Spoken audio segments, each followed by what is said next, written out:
I think minimal music developed in the 1960s, and I think there are a few essential things about them. One of them is the fact that it was related with visual arts.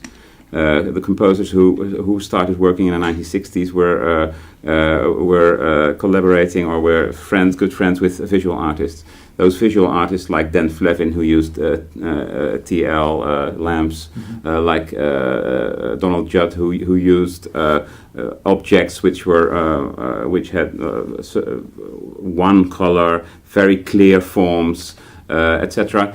I think if you would try to distill some principles of the original minimal music, you find one color, or not many colors, and at least if there is more than one color, it's big surfaces, and you can distinguish them really clearly. Big objects, and so reduced material but big objects. Clear form, clear shape, clear structure. So if you say that those are aspects of original minimal music, then if you look at the program at the festival, I think that Ben Frost, it's a very clear case of reduced material and big structures.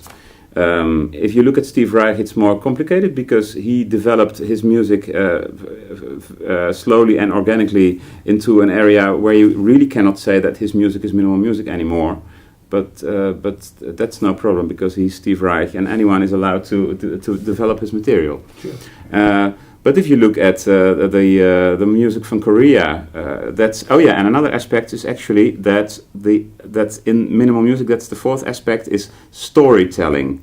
It's something which is sort of it's not completely out of the window, but it's different.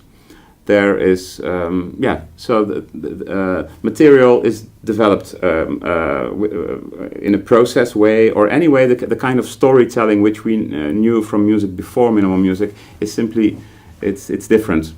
And so this fourth aspect also helps us getting a picture of the program of this festival, I think. So I think there is a consistency, and then of course if you invite groups like Eighth Blackbird, I think it's nice if we invite them. They are not frequent guests in the Netherlands, so we invite them with their repertoire, and they play David Lang, which is definitely, he's a post minimal composer. He's a post minimalist, I'd say. Yeah, he's a post. I think that most of the music on the program tonight, it would be somehow related to minimalism. I mean, certainly the use of rhythm in both of my pieces, especially the one that Luna Park is playing, is actually more directly influenced by Louis Andriessen, so the great Dutch minimalist. So similarly, there's the Civil War fiddle tune, Brushy Fork, that I mentioned is actually, it sounds like a folk tune, but to me it's the most influenced by Philip Glass that I've ever done, which is essentially like essentially one line that they're just playing 4 times.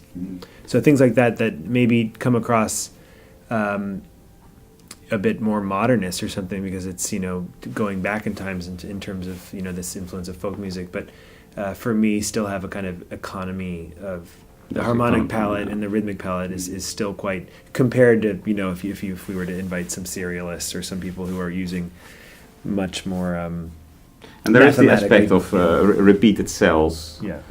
There's that also in your earlier piece. Yeah, I think if you look at the programs in the big spaces in this festival, I think there is consistency everywhere. But it's a big palette of there is a lot of variety. But I think it would be utterly boring to limit yourself inside a minimal music festival to the big pieces from the well-known composers.